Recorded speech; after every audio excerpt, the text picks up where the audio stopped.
ಬಿಡದಿಯಲ್ಲಿ ಏನೈತೆ? ಮತ್ತೆ ಯಾರಿಗೋಸ್ಕರ ಇಷ್ಟೆಲ್ಲ ಸೈಟ್ ಹಂಚ್ತಾ ಇದ್ದೀರಾ? ಯಾರು ಕೇಳಿದಾರೆ ನಿಮ್ಮನ್ನ? ಈ ಖಾಲಿ ಇರೋ ಫ್ಲಾಟ್ಗಳು, ಖಾಲಿ ಇರೋ ಸೈಟ್ಗಳನ್ನ ಏನ್ ಮಾಡ್ತೀರಾ? ಅವ್ರಿಗೆಂದ ನಾ ನೋಟಿಸ್ ಕೊಟ್ಟಿದ್ದೀರಾ BDA ಇಂದ? ನೋಡಪ್ಪ, ನಿಮ್ಗೆ ಅಲಾಟ್ ಮಾಡಿದ್ದೀನಿ, ನೀವು 5 ವರ್ಷದಲ್ಲಿ 10 ವರ್ಷದಲ್ಲಿ ಕಟ್ಟಬೇಕಾಯ್ತು, ಕಟ್ಟಿಲ್ಲ ಅಂತ ಏನೋ ನೋಟಿಸ್ ಕೊಟ್ಟಿದ್ದೀರಾ? ಏನೂ ಇಲ್ಲ. ವ್ಯಾಪಾರ ಮಾಡ್ಕೊಳಕ್ಕೆ ಬಿಟ್ಟಿದ್ದೀರಾ ಎಲ್ಲಾನು. BDA ಸೈಟ್ ಅಲಾಟ್ ಮಾಡೋದೇಂತೆ ಸ್ವಂತಕ್ಕೆ ಮನೆ ಕಟ್ಕೊಳಕ್ ಅಲಾಟ್ ಮಾಡೋದು. ಅವ್ರ ಸ್ವಂತಕ್ಕೆ ಕಟ್ಕೊಳಕ್ ಆಗಿಲ್ಲ ಅಂದ್ರೆ ನೀವು ಅದನ್ನ ಲಾಭಕ್ಕೆ ಮಾರ್ಗಣಕ್ಕೆ ಅವಕಾಶ ನೀವೇ ಮಾಡ್ಕೊಡ್ತಾ ಇದ್ದೀರಾ. ಬಿಡದಿ ಪ್ರಾಜೆಕ್ಟ್ ಅನ್ನ ನಾವು ಭಾರತೀಯ ಜನತಾ ಪಾರ್ಟಿ ಈಗಾಗಲೇ ವಿರೋಧ ಮಾಡಿದಿರಿ. ಹಿಂದೆ ನಮ್ಮ ಸರ್ಕಾರ ಇದ್ದಾಗ ಅದನ್ನ ನಾವು ಕೈ ಬಿಟ್ಟಿದಿರಿ. ಅದನ್ನ ರೈತರಿಗೆ ಕರೆದು ಕ್ಲಿಯರ್ ಆಗಿ ಹೇಳಿದ್ವಿ, ನಾವು ಈ ಪ್ರಾಜೆಕ್ಟ್ ಮಾಡಲ್ಲ ಅಂತ ಸ್ಪಷ್ಟವಾಗಿ ಹೇಳಿದ್ವಿ. ಈಗ DK ಶಿವಕುಮಾರ್ ಅವರು BJP ಅವ್ರ ಕಾಲದಲ್ಲಿ ಆಗಿದೆ ಅಂದ್ರೆ ಕೇಳಿ, ನಮ್ಮನ್ನ ಮಾಡ್ಬೇಕು ಬೇಡ ಅಂತ ನಮ್ಮನ್ನ ಕೇಳಿ. ಬೇಕಾದ್ರೆ ಸಭೆ ಕರೀಲಿ, ಒಂದ್ ಸಭೆ ಕರೆದ್ಬಿಟ್ಟು ನೀವೇ ಮಾಡಿದ್ದು ಅಂತ ಹೇಳಿ ನಾವು ಅದಕ್ಕೆ ಉತ್ತರ ಕೊಡ್ತೀವಿ ಸಭೆಯಲ್ಲಿ. ಯಾರಾನ 20 ವರ್ಷದಿಂದ ಮುಳುಗೋಗಿರೋ ಪ್ರಾಜೆಕ್ಟ್ನ ಇವಾಗ BJPದು ಅಂದ್ರೆ ಯಾರಾದ್ರೂ ನಂಬ್ತಾರ? ಅದಾದ್ಮೇಲೆ JDS BJP ಸರ್ಕಾರ ಬಂತು, ಅವಾಗ ಕ್ಯಾನ್ಸಲ್ ಆಯ್ತು. BJP ಸರ್ಕಾರ ಬೈ ಓನ್ ಬಂತು, ಅವಾಗ ನಾವು ಮುಟ್ಲಿಲ್ಲ ಅದನ್ನ. ಅದಾದ್ಮೇಲೆ ಸಿದ್ದರಾಮಯ್ಯನವ್ರ ಸರ್ಕಾರ ಬಂತು, ಅವಾಗಿಲ್ಲ. ಅದಾದ್ಮೇಲೆ JDS ಮತ್ತು ಕಾಂಗ್ರೆಸ್ ಸರ್ಕಾರ ಬಂತು, ಅದಾದ್ಮೇಲೆ ಇಲ್ಲ. ಅದಾದ್ಮೇಲೆ ಮತ್ತೆ BJP ಸರ್ಕಾರ ಬಂತು, ಅದಾದ್ಮೇಲೆ ನಾವು ಮುಟ್ಟಿಲ್ಲ.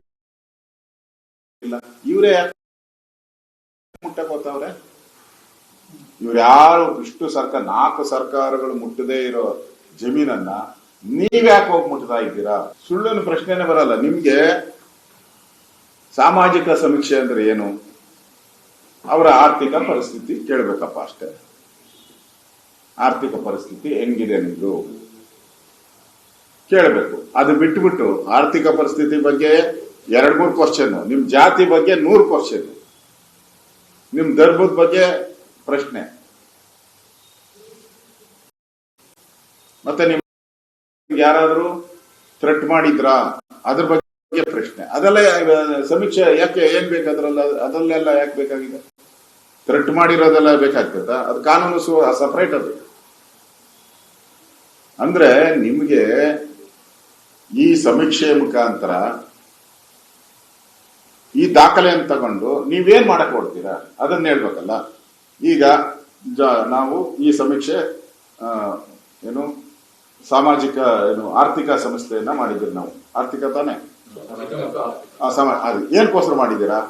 ಈ ರೇಷನ್ ಕಾರ್ಡು ಕಡಿಮೆ ಇದೆ, ಇನ್ ಸ್ವಲ್ಪ ಜನಕ್ಕೆ ಜಾಸ್ತಿ ಕೊಡೋಣ. ಈಗ ನಿಗಮಗಳಲ್ಲಿ ಲೋನ್ ಕೊಡ್ತೀರಿ, 1200-300 ಕೋಟಿ ವರ್ಷಕ್ಕೆ ಕೊಡ್ತೀರಿ.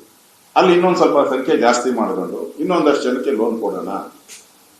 ಬಡವರಿಗೆ ವೆಹಿಕಲ್ ಲೋನ್ಸ್ ಕೊಡ್ತೀವಿ, ಆಟೋ ರಿಕ್ಷಾ, ಟ್ಯಾಕ್ಸಿ, ತಳ್ಳೋ ಗಾಡಿಗಳು, ಇವೆಲ್ಲ ಲೋನ್ ಕೊಡ್ತೀವಿ.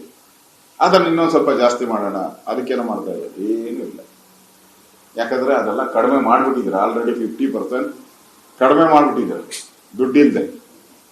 ಮತ್ತೆ ಯಾವ್ದಕ್ಕೋಸ್ಕರ ಬಡವರು ಉದ್ಧಾರ ಮಾಡಕ್ಕೆ ಅಂತಿರಲ್ಲ, ಯಾರು ಉದ್ಧಾರ ಮಾಡಕ್ ಕೊಡ್ತಾ ಇದ್ರ ಹೇಳ್ಬೇಕಲ್ಲ ನೀವು. ನಿಮ್ದು ಅದಲ್ಲ. ನಿಮ್ಗೆ ಯಾವ ಜಾತಿಗಳು ಬೇಕೋ ಆ ಜಾತಿನ ವೈಭವೀಕರಿಸ್ಕೊಳ್ಳೋದು, ಯಾವ ಜಾತಿ ನಿಮ್ಗೆ ಓಟ್ ಹಾಕಲ್ಲೋ ಆ ಜಾತಿಗಳನ್ನ ಕೆಳಗಡೆ ತಳ್ಳೋದು, ಇಷ್ಟೇ. ಇಷ್ಟು ಸ್ಕೀಮ್ ಬಿಟ್ರೆ ಸಿದ್ದರಾಮಯ್ಯನವ್ರದ್ದು ಏನೂ ಇಲ್ಲ. ಇದು ಸಿದ್ದರಾಮಯ್ಯನವರ ಜಾತಿ, ರಾಜ್ಯದ ಜಾತಿ ಗಣತಿ ಅಲ್ಲ. ನಾನು ಪದೇ ಪದೇ ಹೇಳ್ತಾ ಇದ್ದೀನಿ, ಇದು ರಾಜ್ಯದ ಜಾತಿ ಗಣತಿ ಅಲ್ಲ. ಇದು ಸಿದ್ದರಾಮಯ್ಯನವರ ಜಾತಿ ಗಣತಿ.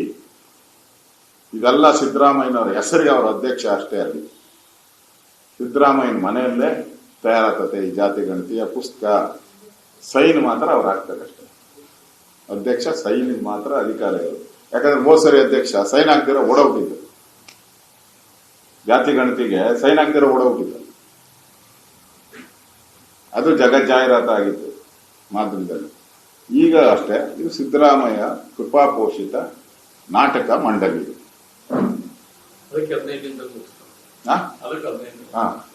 ಅದೇ ಸ್ಥಳದಲ್ಲೇ ಲಾಟ್ರಿ, ಸ್ಥಳದಲ್ಲೇ ಬಹುಮಾನ ಸಿಕ್ತು. ಒಂದು ಸೀರಂಡಿ ಅದೇನು ಹೇಳ್ತಾರೆ, ಕೋಡಂಗಿ, ಹಂಗ ಸ್ಥಿತಿ ಅವರು.